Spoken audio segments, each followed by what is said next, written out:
بسم اللہ الرحمن الرحیم بسم اللہ الرحمن الرحیم ولا يجوز للجنب والحائض والنفساء قراءة القرآن نفساء فعلاء کو پڑھنا یعنی آیتاً تامتا وإن وَإِن قَرَأَ مَا دُونَ الْآيَةِ أَوْ قَرَأَ الْفَاتِحَةَ عَلَى قَصْدِ الدُّعَاءِ وَنَحْوِهَا عَلَى نِيَّةِ الدُّعَاءِ يَجُوزُ۔ چلو اے مسئلہ پورا ہے. بس جنبی کے لیے، حائضہ کے لیے، نفاس والی کے لیے ان حالتوں میں کون سے کام جائز نہیں ہیں، محدث کے لیے کون سے کام جائز نہیں ہیں، یہ تفصیل اب بیان ہو رہی ہے. کل سمجھیے. تو جنبی اور حائض اور نفسا یہ قرآن پاک کی قرات نہیں کر سکتے. ہاتھ لگانے کا مسئلہ آگے آ رہا ہے، یہ قرآن پاک نہیں پڑھ سکتے. بات سمجھیے. متن کے اندر صرف اتنی بات ہے، یعنی پوری آیت مراد ہے، پوری آیت مراد ہے. اور متن دیکھو، اگر آیت سے کم پڑھیں یا فاتحہ شریف پوری پڑھیں دعا کی نیت پر، یا اس کے علاوہ جو باقی دعائیں ہیں وہ پڑھیں نیت دعا، پھر جائز ہے. پھر اب اس کی ذرا تفصیل سمجھیں، نہ ترجمہ کرو. اور نہیں جائز جنب کے لیے اور حائض کے لیے اور نفساء کے لیے قرآن پاک کا پڑھنا. منع کرو نا. اور نہیں جائز جنب کے لیے اور حائض کے لیے اور نفساء کے لیے قرآن پاک کا پڑھنا. اور نہیں جائز جنوب کے لیے اور حائض کے لیے اور نفساء کے لیے قرآن پاک کا پڑھنا. اس پر دلیل آقا حضور علیہ الصلوۃ والسلام کا فرمان ہے. وہ جو ہے نا قرآن پاک میں وہ تو لا یمسہ، وہ مس کا ذکر ہے. وہ جب مس کی بات آئے گی وہاں وہ دلیل پیش کریں گے. یہ قرات ہے، قرات پر دلیل جو ہے نا وہ حدیث شریف میں ہے.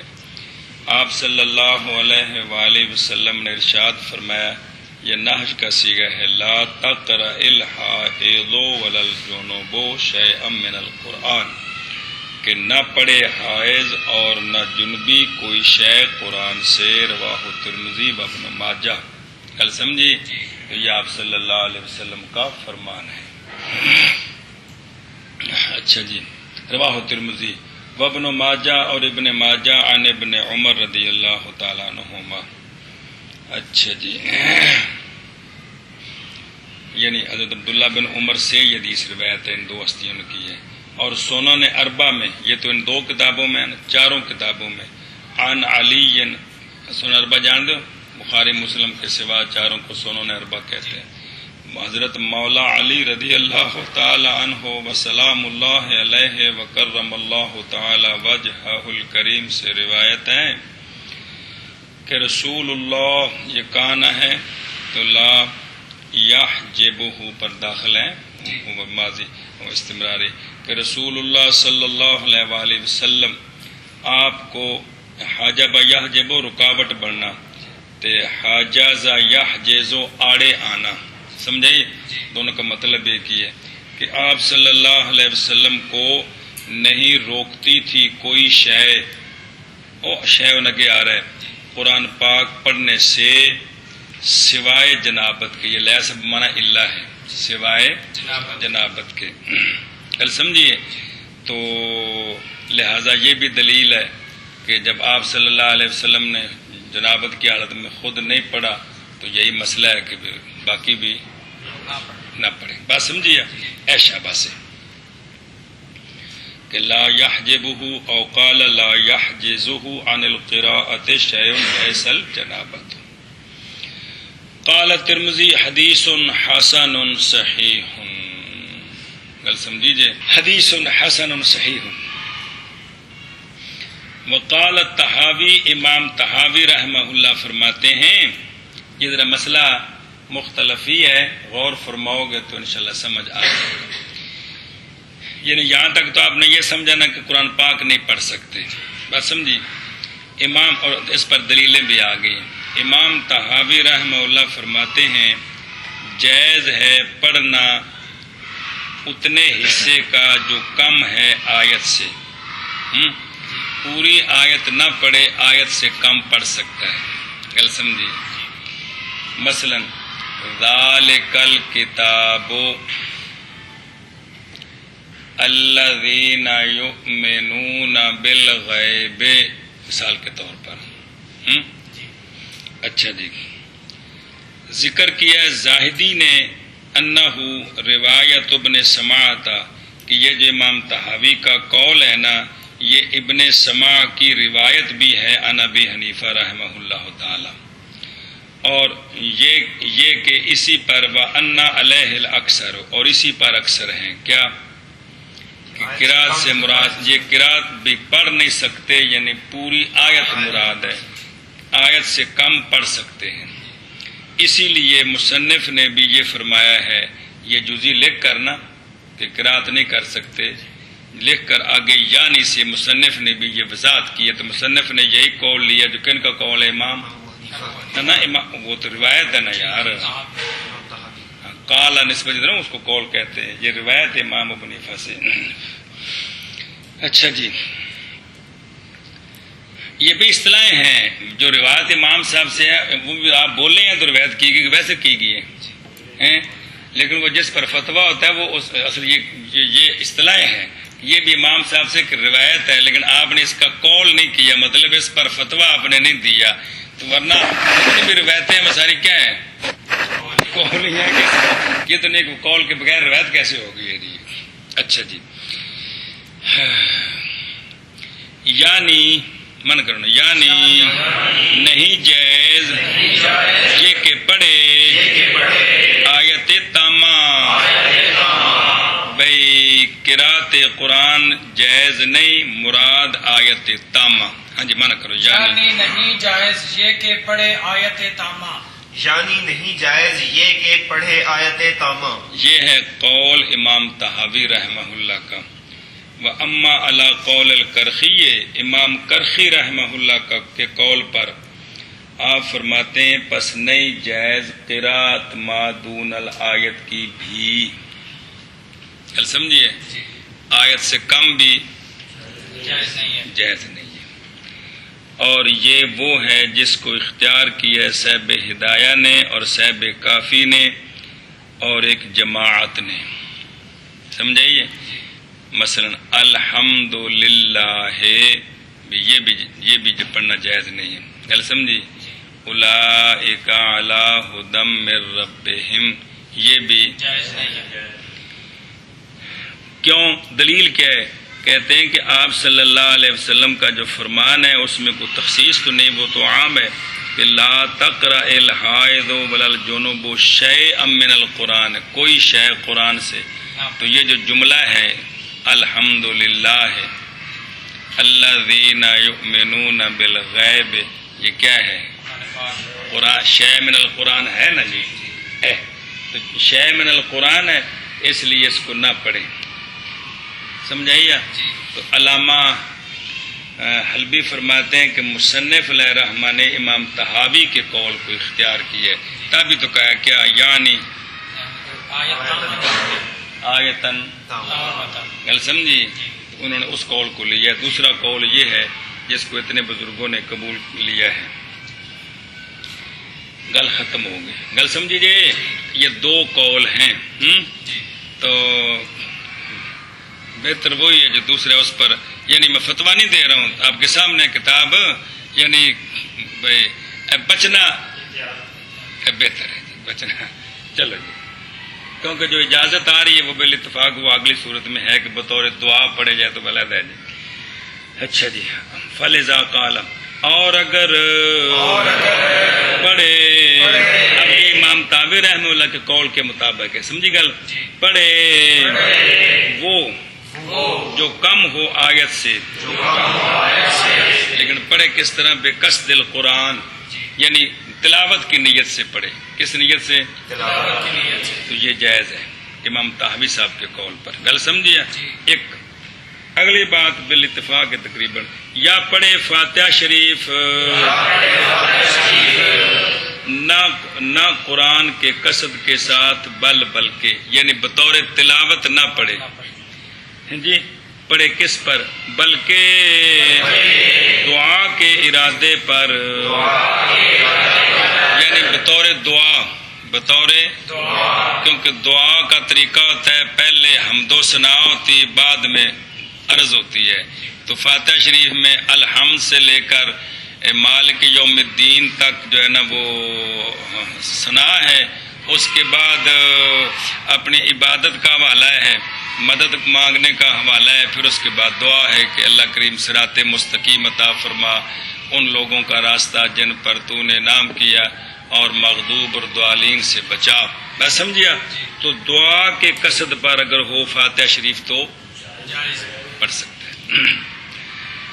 ایک یا پڑھے آیات، وہ آیات جو مشابہ ہیں دعا کے، جیسے ربنا آتنا فی الدنیا حسنۃ وفی الآخرۃ حسنۃ وقنا عذاب النار. سمجھی گل؟ اور ان کی مثل دعا کی نیت پر. تو یہ جائز ہے، یہ جائز ہے. جی سمجھائیے؟ یہ تو مولوی کر سکتے نا، ہر بندے کو تو پتہ نہیں ہے نا. تو یہ جتنے ربا نا سے شروع ہوتے ہیں نا قرآن پاک میں وہ دعائیں ہیں، زیادہ تر دعائیں ہیں. تو یعنی وہ ان کو دعا کی نیت پر وہ پڑھ سکتا ہے، دعا کی نیت پر وہ پڑھ سکتا ہے.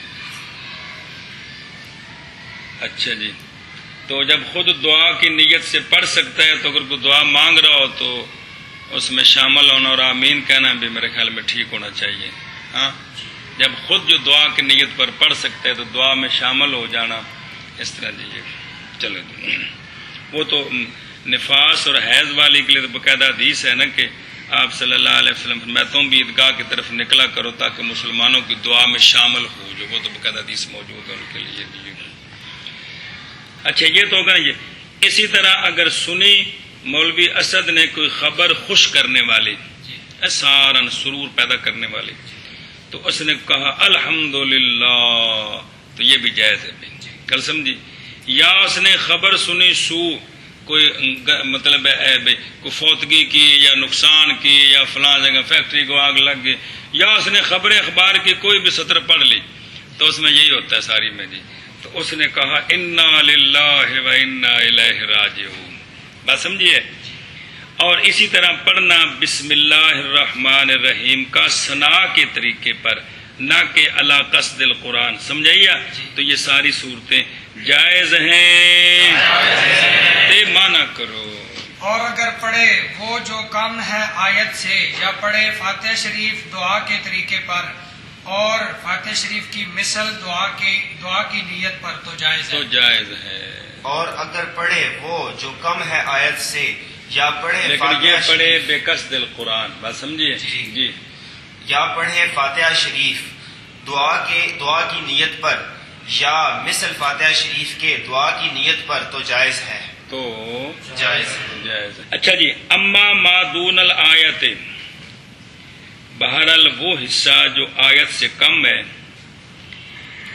یہ امام طحاوی صاحب کے قول پر کہ ما دون الآیت کا پڑھنا جائز ہے، قصد قرآن، علی قصد القرآن. اس پر دلیل اب تبصرہ امام کرخی کے قول پر نہیں. بات سمجھیے؟ وہ یہ ہے اس لیے کہ نہیں شمار کیا جاتا بے قراءت ہی کے ساتھ قارئن، کہ جو بندہ الحمدللہ یا اولئک علی ھدی من ربہم پڑھے، اس کو عرف میں قاری نہیں کہتے. اور قاری وہ نہیں جنہیں تم نے 2 سال کورس کیتا ہے، تلاوت کرنے والا. سمجھے؟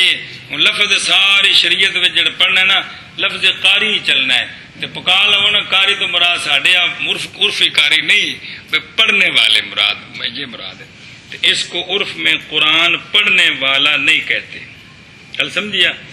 کہ اللہ تعالیٰ فرماتے ہیں فَقْرَؤُوا مَا تَيَسَّرَ مِنَ الْقُرْآنِ، پڑھو تم وہ جو آسان ہو قرآن مجید سے. کل سمجھیا اے شاباش سے.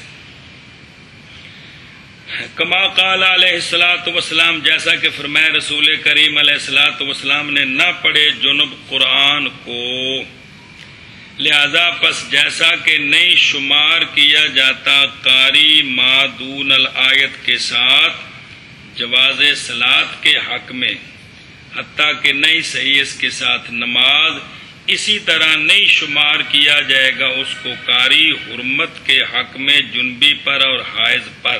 کوئی نہیں گل سمجھی.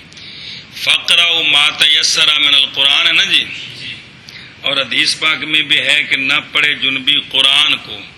تو یہ جو فقرؤ کا حکم ہے نا، اب یہاں بالاتفاق اگر وہ آیت سے کم پڑھتا ہے نماز میں تو نماز جائز نہیں ہے اس کی جی. مطلب کم از کم ایک آیت یا 3 آیتیں چھوٹی، یہ فرض ہے. اب مطلب ہے کہ فقرؤ ما تیسر من القرآن پر عمل، یعنی اس نے نماز میں قرآن پڑھا ہے، اس کو تب شمار کیا جاتا ہے جب وہ کیا کرے، کم از کم آیت پڑھے. تو آیت سے کم اگر پڑھے تو نماز جائز نہیں ہوتی. تو جس طرح یہاں قرات قاری تب شمار ہوگا شرعن جب آیت پڑھے گا، لہذا ما دون الآیت سے وہ قاری نہیں ہوتا نماز میں، کیا ہوتا ہے. لہذا اسی طرح یہ حائض اور جنبی کے حق میں بھی یہی حکم ہونا چاہیے کہ چونکہ قرآن پڑھنے سے منع کیا گیا ہے نا، تو قرآن پڑھنا تو تب شمار ہوگا کہ جب وہ آیت پڑھے گا، لہذا ما دون الآیت سے وہ قاری شمار نہیں ہوگا، تو پھر ما دون الآیت جائز ہوئی. اس طرح یہ دلیل بنائیے. بات سمجھیے اے شاباش سے. قضا قالہ الشیخ کمال الدین بن حمام رحمہ اللہ، یہ فتح القدیر ان کی کتاب ہدایہ شریف کی شرح. محقق وعلی ھذا کہتے ہیں یہ جو ابھی تقریر کی ہے فقرؤ ما تیسر من القرآن، اس پر ہوگا من فی قولہ شیئا من القرآن میں جو پیچھے حدیث آئی تھی پہلی لا تقرأ الحائض ولا الجنوب شیئا من القرآن آئی تھی نا جی. تو اس تقریر پر وہ جو من ہے شیئا من القرآن میں یہ بیانیہ ہوگا، تبیزیہ نہیں ہوگا. کل سمجھیے. اچھا جی. وَيَنبَغِي أَن تُقَيَّدَ الْآيَةُ بِالْقَصِيرَةِ الَّتِي لَيْسَ مَا دُونَهَا مِقْدَارِ 3 آیات انکسار. اور کہتے ہیں مناسب یہ ہے کہ مقید کیا جائے آیت کو چھوٹی آیت کے ساتھ، وہ آیت کے نہیں ہے سوائے اس کے. الَّتِي لیسا ما دونہا نہیں ہے وہ جو کم ہے اس سے اندازہ 3 چھوٹی آیتوں کا. یعنی فَإِنَّهُ إِذَا قَرَأَ مِقْدَارَ سُورَةِ الْكَوْثَرِ يُعَدُّ قَارِئًا وَإِنْ كَانَ دُونَ آیَةٍ حَتَّى جَازَتْ بِهِ الصَّلَاةُ. یعنی یہ جو علامہ فرما رہے ہیں کہ چونکہ فقہاء نے جو فرمایا کہ قاری تب ہوگا کہ جب قرآن پڑھے گا، تو اس میں یہی ہے کہ ایک آیت یا وہ اتنی ہو کہ جو چھوٹی 3 آیتوں کے برابر ہو، چھوٹی 3 آیات کے برابر ہو. لہذا اس نے جب سورہ کوثر کی مقدار پڑھا تو یہ قاری شمار ہوگا. سمجھ آئیے. وَإِنْ كَانَ اور اگر ہو وَإِنْ كَانَ دُونَ آیَةٍ حَتَّى جَازَتْ بِهِ الصَّلَاةُ حتیٰ کہ جائز ہو جائے اس کے ساتھ صلاۃ. یعنی اتنا پڑھے کہ جتنے کے ساتھ نماز جائز ہوتی ہے تو اس کو قاری شمار کرتے ہیں. وَأَمَّا عَلَى وجہ دعا وہ الگ اگلی گل ہے. مطلب ہے کہ یہ علامہ فرماتے ہیں کہ مناسب یہ ہے کہ یہ جو کہا نا آیت، اس سے مراد پھر وہ آیت ہو جو 3 آیتوں کے برابر ہوتی ہے، چھوٹی 3 آیتوں کے ہیں، تاکہ وہ قاری شمار ہو سکے اس قول کے مطابق. اچھا جی. وَأَمَّا عَلَى وَجْهِ الدُّعَاءِ بہرحال اما ما علی وجہ الدعاء والثناء. سوال یہ ہے کہ قرآن پاک تو قرآن پاک ہے، خواہ کسی نیت سے پڑھے. تو کہتے ہیں کہ جب دعا اور ثنا کی نیت پر پڑھا جائے گا نا تو فَإِنَّهُ لَيْسَ بِقُرْآنٍ. یہ الفاظ تو وہی ہیں لیکن اس وقت یہ اس طرح نہیں کہہ سکتے کہ اس نے قرآن پڑھا ہے. کیوں؟ لأن الأعمال بالنیات والالفاظ محتملة لہذا فتعتبر النیت. اب ایسے سوال ہے نا کہ ربنا آتنا، جس طرح بھی پڑھے ہے تو قرآن ہی نا، تو کہتے ہیں چونکہ عربی ہے نا جی، تو لفظ عربی بنا کے قرآن پاک کی مثل تو نہیں بن سکتی. ویسے بھی عربی جملے بولے جا سکتے ہیں نا لفظ آگے پیچھے کر کے. تو جب نیت اس نے کرے گا قرات کی تو پھر تو کہیں گے قرآن پڑھے. اگر نیت نہیں کرے گا تو لہذا اب یہ گویا جو ہے نا دعا مانگ رہا ہے اور تلاوت نہیں کر رہا، یہ اعتبار کیا گیا ہے. ہاں تو دیکھ لو نا جی، وَأَمَّا مَا عَلَى وَجْهِ الدُّعَاءِ وَالثَّنَاءِ فَلِأَنَّهُ لَيْسَ بِقُرْآنٍ لِأَنَّ الْأَعْمَالَ بِالنِّيَّاتِ وَالْأَلْفَاظُ محتملہ کا مطلب عربی جملے بھی جیسے اللہم ہم نے ساتھ جوڑا ہوا ہے، اور اس کے بعد وادخلنا الجنت مع الابرار، اس طرح کی بس اعتبار کیا جائے گا نیت کا.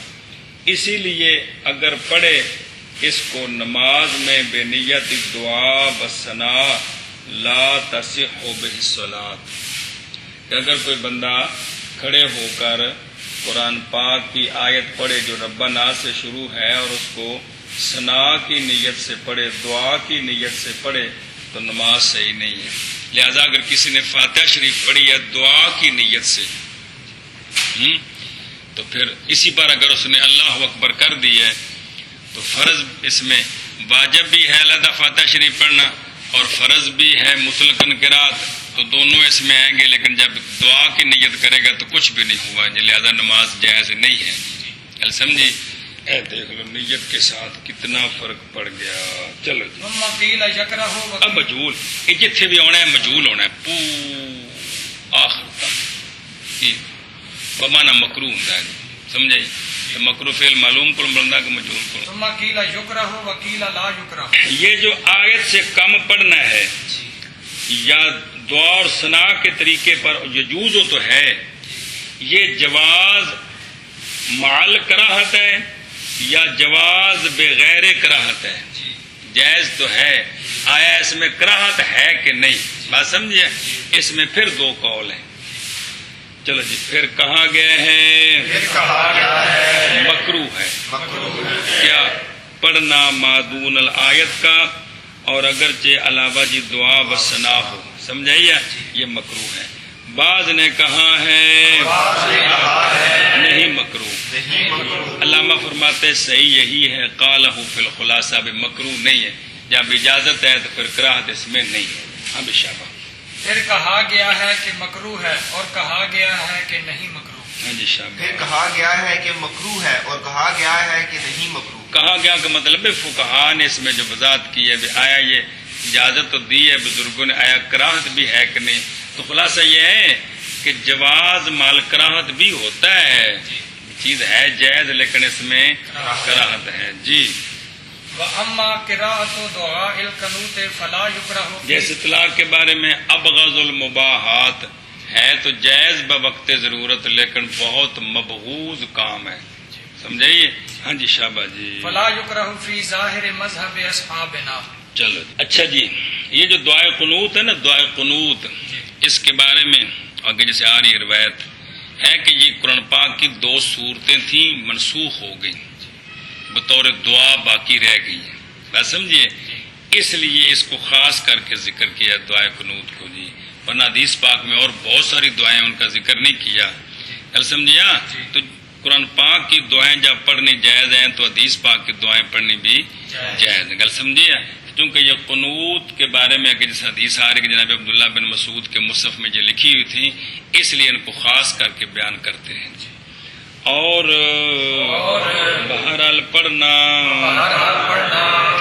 ہاؤلائے ان کا کن کا، جنبی کا، حائض کا، نفسا کا. کس کو؟ دعائے قنوت کو. بس نہیں مکروہ ہمارے اصحاب کے ظاہر مذہب میں. ظاہر مذہب کا مطلب ہوتا ہے کہ جو قوانین بیان ہوئے ہیں نا، جو اصول بیان ہوئے ہیں، ان کی روشنی میں یہ سمجھ آتا ہے کہ یہ پڑھنا مکروہ نہیں ہے، کیونکہ سارے مسئلے قرات قرآن کے بارے میں ہے کہ وہ پڑھ سکتا ہے کہ نہیں پڑھ سکتا. تو اس سے پتہ چلا کہ قرآن پاک کے علاوہ پڑھنا مکروہ نہیں ہے. یہ مطلب ہے ظاہر مذہب کا.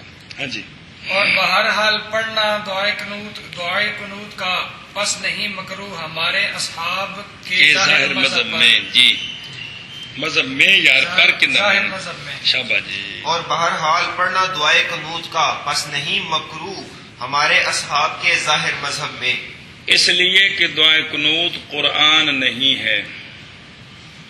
علاوہ علی انہ تقدم ان القرآن لا یکرہ علی قصد الدعاء والثناء فغیرہ اولا. یہ قرآن نہیں ہے. ایک دوسرا یہ ہے کہ اگر قرآن ہو، ویسے عرض کر رہا ہوں، تو قرآن بھی تو بطور دعا پڑھنا جائز ہے جی، بات سمجھے، لیکن یہ قرآن پاک میں اب شامل نہیں ہے. کون؟ دعائے قنوت. آگے جی.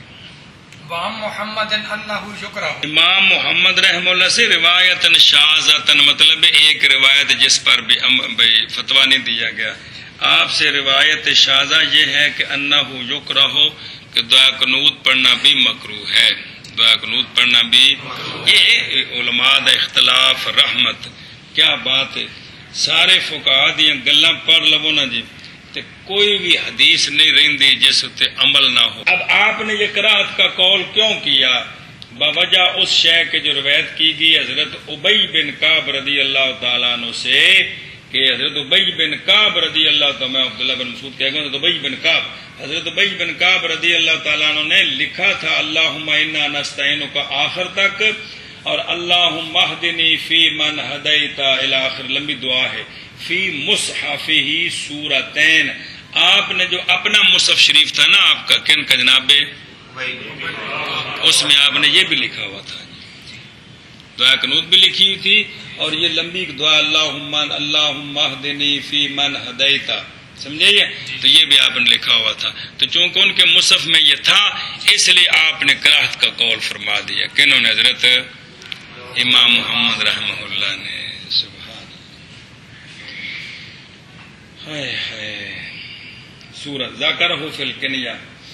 اور اہل عراق نام رکھتے تھے ان دونوں کا سورتین. کن کا؟ دعا قنوت کا اور اللہم اہدنی کا. ان کو سورتین کہتے تھے، سمجھائیے. حالانکہ مصحف عثمانی میں شامل نہیں ہے. قرأت متواترہ وہی ہیں جو ہمارے پاس اب موجود ہے، لیکن وہ چونکہ بعض مصحف میں تھا تو اس لیے ان کا نام سورتین رکھا ہوا ہے. گل سمجھی کہ نہیں ہے؟ او گل سمجھی اے، چونکہ موجود ہے اس واسطے. حضرت وقال عبداللہ بن داود، عبداللہ بن داود فرماتے ہیں وہ بندہ من لم یقنط بالسورتین، وہ بندہ جو نہ قنوت کرے سورتین کے ساتھ، ہم اس کے پیچھے نماز نہیں پڑھیں گے. ذکر کیا اس کو سروجی نے فی شرح الہدایہ. کل سمجھیا؟ یہ مطلب ہے کہ وہ اس پر دلیل دے رہے بھی کراہت کا آپ نے قول کیوں کیا تھا. جی صحیح اول ہے للاجماع. کل سمجھیا؟ بنا کرتے ہوئے اس پر کہ یہ دونوں کون؟ دعائے قنوت اور اللہم اہدنی لیستا من القرآن. تو صحیح وہی ہے کہ کراہت نہیں ہے، کراہت. اگے چلو جی. لا یکرہ التہجی بالقرآن ہے بس. اچھا جی، مسئلہ نمبر مڈو شڈو علیحدہ مسئلہ ہے کہ جنبی اور حائض اور نفاس کے لیے قرآن پاک کے جوڑ کرنے، تہجی کرنی، یہ مکروہ نہیں ہے. یہ مکروہ نہیں ہے. الف زبر لم ال، ہا زبر میں محم، دال پیش دو، بس اے میں کر کے جوڑ کریجئے. تو یہ مکروہ نہیں ہے. اور نہیں مکروہ تہجی جنب اور حیض اور نفساء کے لیے قرآن پاک کی. لأنہ، اس لیے کہ جوڑ کرنے والا نہیں شمار کیا جاتا قاری بالقرآن. گل سمجھیا؟ اسی لیے نہیں جائز جوڑوں کے ساتھ نماز. پلے پہیا اگر کوئی جوڑ کر کے ساری فاتحہ شریف پڑھ دے، پوری سورت پڑھے تو نماز. اگرچہ اگلا مسئلہ لا تفسدوا به، اگرچہ کسی نے نماز میں جوڑ کرنے شروع کر دیے تو نماز فاسد نہیں ہوگی. جس طرح کہتے ہیں اگلے نماز کے مسئلوں میں یہ مسئلہ آ جائے گا، بھی نماز فاسد نہیں ہوتی. لیکن یہ قاری شمار نہیں ہوگا۔ نہیں ہوتا ہے. کل سمجھیا؟ جی۔ اس لیے جوڑ کرا سکتا ہے. چلو جی. اور نہیں مکروہ اور نہیں مکروہ جی جی قرآن پاک کے ساتھ. قرآن پاک کے ساتھ، ہاں جی شاباش اور شاباش. نہیں مکروہ تہجی قرآن پاک کے ساتھ. اور نہیں مکروہ تہجی قرآن پاک. وقت تعلیم و للصبیان حرفاً حرفاً. بس. اچھا اسی طرح بچوں کو یہ تعلیم دیں کون؟ جنبی حائض نفسا. بھئی کس طرح؟ حرفن حرفن اے کلمتن کلمتن مع القطع بین کل کلمتین. کل سمجھیے؟ تو یہ بھی جائز ہے. الحمد وقف کیتا ہے للہ رب العالمین الرحمن الرحیم مالک یوم الدین. یہ بھائی کلمہ جی مینو گل سمجھ آ رہی ہے. جی جی جی چلو جی. اور اسی طرح نہیں مکروہ. اور اسی طرح نہیں مکروہ تعلیم دینی من ہؤلاء ان سے بچوں کو. تو کہتے ہیں سبیان تو اتفاقاً ذکر کے عموماً بچے پڑھتے ہیں تو وغیرہ ہم بھی ساتھ ہی ہے. مطلب یہ نہیں بھی جوان نو بھی یہ نہیں پڑھا سکتے جی. سمجھائیے؟ وہ یہ بھی عادت کے مطابق بھی عام طور پر قرآن شریف بچوں کو پڑھائے تھے. بڑے تو پڑھے ہوتے ہیں جی تو وغیرہ ہم بھی نال جوڑے تو لہذا مکروہ نہیں. کس طرح نہیں مکروہ تعلیم دینی؟ حرف حرف حرف حرف کی جو وضاحت ہے یعنی کلمہ کلمہ سمیت قطع کرنے کے درمیان ہر دو کلموں کے. کلمہ اسم فعل حرف ہے نا جی. ہے جی. تو اے مطلب کلمہ کلمہ کر کے الحمد جس طرح سمجھے پہ جی اے سمجھ لو کہ بھی اگر اس طرح کر کے انہیں تعلیم دینی ہوئے حرف حرف کر کے تو اس دی اس نے اجازت مکروہ نہیں ہے. کل سمجھیے؟ یہ ہے حضرت امام کرخی کے قول پر وعلی قول تحاوی اور امام تحاوی رحمہ اللہ کے قول پر نہیں مکروہ جبکہ اذا علامہ جبکہ تعلیم دے نصف آیت کی سمیت قطع کرنے کے درمیان ان دونوں کے. اور مصنف رحمہ اللہ نے اختیار کیا ہے قول ان کا پہلے مسئلے میں اور یہاں چلے ہیں امام کرخی کے قول پر. اور نہیں ظاہر ہوئی اس کے لیے وجہ کہ یہاں آپ نے اس طرح کیوں کیا ہے کیونکہ یہاں جو قول چل رہے ہیں نا یہ کن کا قول ہے؟ کیونکہ امام تحاوی صاحب کے نزدیک آدھی آیت پڑھنی جائز ہے. پہلے مسئلے میں وہ قول لیا اور اس مسئلے میں یہ قول لیا ہے. اب تیسرا قول سنو خلاف کے ساتھ اور نہ مسئلہ. خیر بسم اللہ الرحمن الرحیم. اچھا یہ دھیان کرے جی قال فی الہدایہ ہدایہ شریف کے اندر یہ ہے وہ صحیح ہو یہ صحیح ہے. کیڑا ہے جڑا بھی اگر نال سیتا ہے تو او قرآن پاک دے حکم وچ وکھرا ہے تو او کپڑے دے حکم وچ. یعنی یہ بات کہ غلاف ما کانا ما یکون غلاف وہ ہوتا ہے جو ہو علیحدہ نہ وہ جو ہو متصل قرآن پاک کے ساتھ. سمجھائیے؟ اس لیے کہ ہو جائے گا وہ تابع للمصحف. محیط میں یہ ہے کہ غلاف وہ چمڑا ہوتا ہے جو قرآن پاک کے اوپر ہوتا ہے. اصح قولین میں یہ ہے قولین کا صح یہ ہے قولین کا. اب دھیان کرے جی یہ اتنے جو چاڑے ہے محیط کے اندر یہ ہے کہ غلاف یہ ہے. اس عموماً جلداں چمڑے دی ہوتی ہیں پرانے دیکھو نا جی بھی موجود نے جی بھائی جڑا چمڑا اتنے چاڑیا نا بھی یہ غلاف ہے. کی ہم دھیان کریں جی قولین میں سے اصح قول یہ ہے کیا یہ غلاف. ذرا دھیان کریں جی پہلا قول کیا ہے جڑا بھی نال سیتا وہ غلاف ہے. ان کو مسئلہ سنو. علامہ حلبی فرماتے ہیں پس تحقیق معارض ہو گیا اصح تصحیح کے. حل سمجھیے؟ ان مسئلہ سنیں جی وہ شے کہ لی ہے ہم نے اس کو مشائخ سے جو ہم نے اپنے اساتذہ سے مسئلہ سنا ہے وہ یہ ہے، اور سنا جو مسئلہ کہ جب متعارض ہو جائیں دو امام جو معتبران ہیں، دو امام ان کا فتویٰ معارض آ جائے اور دونوں معتبر ہیں، کس میں؟ تصحیح میں۔ ایک ان کا فرمائے الصحیح ہو، دوسرا فرمائے الاصح ہو قضا، صحیح یہ ہے، دوسرا فرمایا صح یہ ہے۔ تو ہمارے اساتذہ فرماتے تھے کہ اس بندے کا قول لینا جس نے کہا ہے نا کہ صحیح یہ ہے، یہ اولا ہے اس شخص کے قول لینے سے جس نے صح کہا ہے۔ کیوں؟ سنو، اس لیے کہ اصح کے مقابلے میں کون ہے؟ صحیح ہے نا، اصح کے مقابلے میں تو صحیح میں تو دونوں متفق ہے نا، صحیح میں اصح میں اختلاف ہے نا، تو لہذا وہ لیں گے جس میں دونوں متفق ہیں، جس میں متفق ہیں۔ اب صحیح کیا ہے؟ غلاف سے کیا مراد ہے؟ جو اوپر کپڑا سلا ہوا ہے وہ قرآن پاک کے حکم میں داخل ہے، جو علیحدہ ہے وہ علیحدہ کپڑا ہے۔ اس لیے کہ صحیح اس کا مقابل فاسد ہے اور اصح اس کا مقابل صحیح ہے۔ کل سمجھیے، پس تحقیق موافق ہو گیا، وہ موافق ہو جائیں گے وہ بزرگ جنہوں نے کہا ہے صح، کس کے موافق ہو جائیں گے؟ جو صحیح کا قائل ہے۔ کل سمجھیے، الا انہ، اس بات پر کہ وہ ہے صحیح ہے لیکن بھئی اصح یہ ہے۔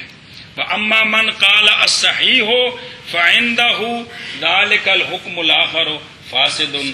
کل سمجھیے، اگر تو کہے نا کہ صحیح یہ ہے تو اس کا مطلب ہوتا ہے دوسرا اس کے مقابلے میں غیر صحیح ہے، تو وہاں صحیح کو لیا جاتا ہے، بات سمجھیے، تو اس کو چھوڑا جاتا ہے۔ تو لہذا بزرگ فرماتے ہیں پس اخذ اس چیز کا کہ متفق ہوں وہ دونوں، وہ اس پر ہیں کہ وہ صحیح ہے، یہ اخذ اولا ہے اخذ اس شے کے ساتھ جو ان دونوں میں سے ایک کے نزدیک ہے۔ جی گل سمجھیے، بما ہوا عند احدہما فاسد فعلی ھذا الاخذ بقول صاحب الہدایت کیڑا وہو ما ذکرہ المصنف من ان الغلاف الذي يجوز مسه والاخذ به هو الجلد المنفصل غیر المشرز اولا من الاخذ بقول صاحب المحیط انه هو المشرز لانه احوط۔ تو جڑا اتنے چاڑے نا وکھرا چمڑا کسر چاڑے ہے، کپڑا رکھیا اتنے قرآن پاک تے سیتا نال نہیں، نال جلد نہیں ہویا، وہ علیحدہ ہے، تے جڑا نال تے چوڑی چاڑ دیتی ہے یہ پھر ان دے حکم میں چاہ گئے۔ جی گل سمجھیے، تو انہاں دی تحقیقاں دے مطابق جڑا غلاف اسی اتنے چاڑ دے وکھرا کپڑے دے حکم بنتا ہے۔ جی پر احتیاط پھر بھی یہی ہے، لیکن یہ کہ اے چونکہ اس جنہ جلد ہے نہ اتنے باز نال بدھا ہے، صرف اتوں جو ایک تنی پھیری ہے جی، لیکن قرآن پاک دے نالوں نہیں بدھا جی۔ پر احتیاط پھر بھی ہے کہ اس نو ہاتھ نہ لایا جائے، تو وکھرے کپڑے نال پکڑا جائے تو کوئی حرج نہیں، وہ جائز ہے۔ جی گل سمجھی جی، ایشا بس۔